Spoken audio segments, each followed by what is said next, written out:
Sí. Bueno.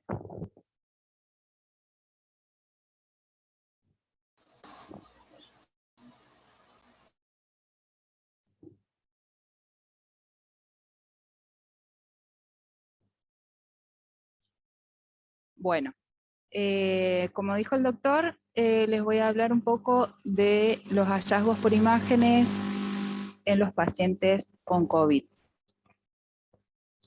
Como saben, la enfermedad conocida como COVID es causada por el nuevo coronavirus SARS-CoV-2. Vamos a ver que estos pacientes tienen un cuadro clínico que fluctúa entre pacientes asintomáticos, aquellos pacientes con síntomas respiratorios leves, y hasta pacientes con insuficiencia respiratoria severa. La neumonía es una de las complicaciones más graves de la enfermedad, y sobre todo si afecta a pacientes mayores de 60 años con ciertas comorbilidades como diabetes, sobrepeso, obesidad. El diagnóstico definitivo de la enfermedad se realiza por laboratorio, por el hisopado con la PCR, pero vamos a ver la importancia y el rol de las imágenes en estos pacientes. Las técnicas de imagen que más utilizamos son la radiografía y la tomografía de tórax. Son herramientas claves, como vamos a ver, sobre todo en aquellos pacientes que necesitemos graduar la enfermedad o muchas veces guiar el tratamiento, ver si existen algunas complicaciones asociadas, y también algo muy importante que es valorar la respuesta terapéutica. Muchas veces cuando se realiza alguna de estas técnicas en los primeros días, vamos a ver que podemos no encontrar nada. Por lo general, los hallazgos o la afección del parénquima pulmonar aparecen luego de las 72 horas aproximadamente. Y algo que se ha visto en el último tiempo es que cuanto antes aparezcan hallazgos pulmonares en el parénquima pulmonar, ese paciente tiene más posibilidades de tener una enfermedad grave. ¿Sí?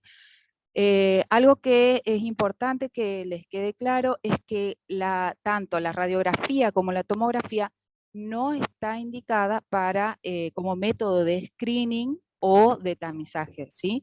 Se utiliza en estos puntos que mencioné recién, sobre todo en aquellos pacientes por ahí Hoy tienen clase. persisten con síntomas, o para valorar la respuesta terapéutica o ver las posibles complicaciones. Bien, vamos a ver que la afección a nivel del parénquima nos da diferentes patrones, sobre todo que los vamos a visualizar en la tomografía. ¿Sí? Por eso me pareció interesante poner este cuadrito y recordarle en general cuáles son los patrones más frecuentes de afección del parénquima. Y vamos a tener patrones lineales, reticulares, nodulares, el patrón en vidrio esmerilado, consolidaciones o patrones quísticos. Estos son en general, todas las diferentes patologías pueden darnos estos patrones. En el caso de la afección por este virus, los patrones típicos que vamos a observar son el patrón reticular, las opacidades en vidrio deslustrado y consolidaciones. ¿Sí? Típicamente se ve que la distribución es multilobar a nivel de las regiones subpleurales, por ende es más bien periférica la afectación, bilateral y en los campos inferiores, ¿sí? Recordar que la tomografía tiene mayor sensibilidad y especificidad que la radiografía. Ahora vamos a ver unas imágenes. Y otro dato importante, porque muchas veces nos encontramos con estos patrones muy característicos, que muy se ve poco, perdón, tanto el derrame pleural o pericárdico o las adenopatías mediastinales no son hallazgos frecuentes en estos pacientes. Bien, pasando un poco a las imágenes, acá tenemos, ¿ven el cursor? ¿Se ve el cursor? Sí. Tenemos la anatomía del lobulillo pulmonar secundario, ¿sí? Cuando hablamos de la afección reticular o lineal, nos referimos a esto, que pasa anatómicamente, se afecta el tejido conectivo del lobulillo pulmonar secundario, ¿sí? Por líquido, muchas veces puede haber pus, sangre, en este caso es un patrón inflamatorio, ¿sí? Y en la tomografía vamos a ver estas imágenes, ¿sí? Estas líneas, esta acentuación del intersticio interlobulillar, entre los lobulillos, ¿sí? Muchas veces cuando progresa la enfermedad, vamos a tener este otro patrón, que es el vidrio esmerilado. Esto es el vidrio deslustrado. ¿A qué hace referencia el vidrio deslustrado? Hace referencia a la afectación del alveolo, ¿sí? Nos vamos a las unidades más pequeñas con ocupación parcial. Y esa ocupación parcial del alveolo nos está hablando de también a su vez, de una enfermedad actual, ¿sí? Bueno, esto es un poco las imágenes para que vayan familiarizándose con lo que es las áreas, extensas áreas en vidrio esmerilado, ¿sí? Y cuando vemos que se suman el patrón reticular más el vidrio esmerilado, tenemos este patrón que se ve acá abajo, ¿sí? Que muchas veces van a ver que estos patrones en la tomografía se superponen, que se llama crazy paving o es un empedrado, ¿sí? Como se ve ahí, atrás de ese vidrio deslustrado se llega a ver cómo se marcan algunas áreas de lo que es el lobulillo. Si vemos en la radiografía de tórax, como en este paciente, se puede ver esa acentuación del intersticio como líneas, ¿sí? Que se van dibujando, que en este lado es un poco más marcado, que a su vez acá también podemos ver este vidrio esmerilado que se veía, como se ve en esta parte. Este es el otro patrón que había mencionado, que eran las consolidaciones, ¿sí? Se ven áreas un poco más densas en lóbulos superiores, fíjense que siempre es en regiones posteriores, subpleurales, en la periferia, son múltiples, siempre la afectación es múltiple, ¿sí? Y en este caso ya tenemos áreas densas, consolidativas, y hasta se pueden ver pequeños bronquiolos que se dibujan entre la consolidación. Recordar que la consolidación ya es la ocupación total del alveolo, ¿sí? Entonces todos estos espectros de patrones podemos encontrar en el paciente afectado por neumopatía por COVID, que son los patrones típicos. Bien, vamos a ver otros pacientes para que puedan ir, digamos, entrenando el ojo, por lo menos reconocer, por ejemplo, esta radiografía es un póstero anterior en un paciente a los 7 días de la confirmación por PCR, que comienza por disnea, consulta por disnea. Cuando se le hace la radiografía de tórax, ¿sí? Se ven múltiples áreas en vidrio esmerilado que se asocian a, ven como esas líneas de la acentuación del intersticio interlobulillar, ¿sí? Que es el tejido conectivo que rodea al lobulillo, como les decía anteriormente. Bien, al paciente se le realiza con esta tomografía y a las 48 horas que persiste y en realidad empeora la sintomatología, se le realiza la tomografía, ¿sí? Y en la tomografía se pueden ver ya en lóbulos inferiores nuevamente, regiones subpleurales, periféricas, ¿sí? Acá vemos varios patrones, ¿sí? Acá vemos áreas, ¿sí? Como consolidativas. Acá tenemos un poco de áreas de vidrio esmerilado que se asocian a ese engrosamiento reticular.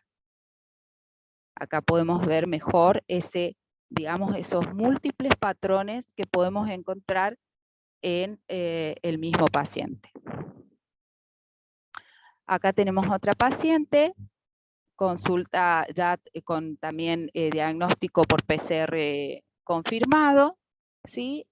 En este caso podemos ver estas áreas de vidrio esmerilado, múltiples, subpleurales, generalmente si ven son posteriores, puede haber también posterior, y la paciente se le hace un control, fíjense a los 7 días, lo que puede pasar, y en realidad, digamos, es como la evolución y no hay que asustarse que sea un empeoramiento del cuadro, si la paciente va mejorando, ¿sí? Estas áreas en vidrio esmerilado se convierten en consolidaciones, como ven acá, estos son los mismos cortes, fíjense, este vidrio esmerilado progresó a la consolidación, de hecho se ven ahí unos unos bronquiogramas aéreos, ¿sí?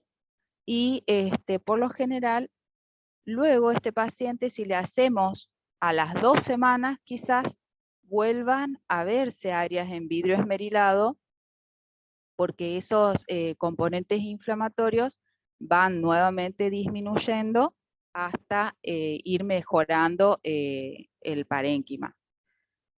Lo que se está viendo ahora es que, digamos, quedan algunas secuelas, como este patrón quístico que mencionábamos anteriormente, como de fibrosis. Pero bueno, eso se está estudiando. ¿Cuáles son las secuelas que dejan a nivel del parénquima esta afección aguda, digamos? Acá nuevamente otro paciente, ¿sí? Aquí se puede ver claramente, son múltiples áreas, muchas, subpleurales, periféricas, algunas tienden a confluir, ¿sí? Y este paciente luego ingresa porque no mejoraba su cuadro, ingresa a internación, se le realiza una tomografía nuevamente, donde se ven múltiples engrosamientos, cómo se acentúa el intersticio interlobulillar, de aspecto reticular, como una trama se ve, ¿sí?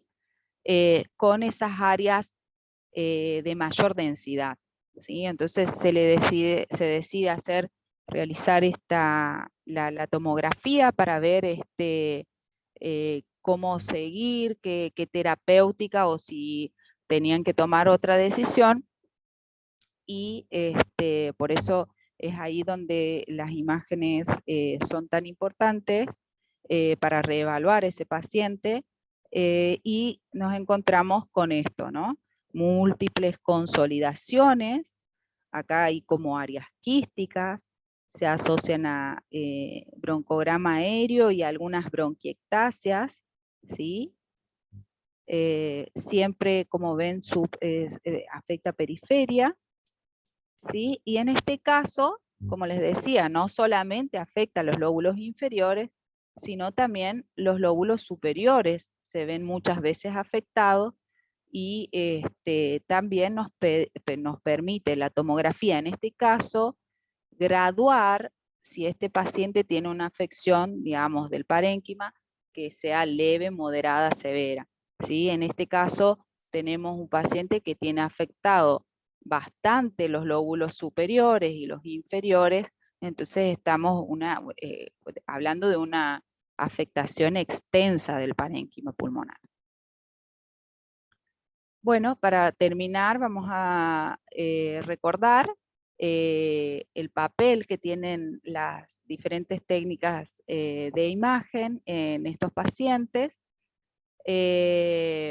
Siempre recordar que hay que comenzar con una radiografía de tórax, pero ante un paciente que no mejora, hay que pensar en la tomografía y saber que la tomografía en este caso es mucho más sensible y específica, sobre todo cuando se sospechan pacientes que pueden tener ciertas complicaciones.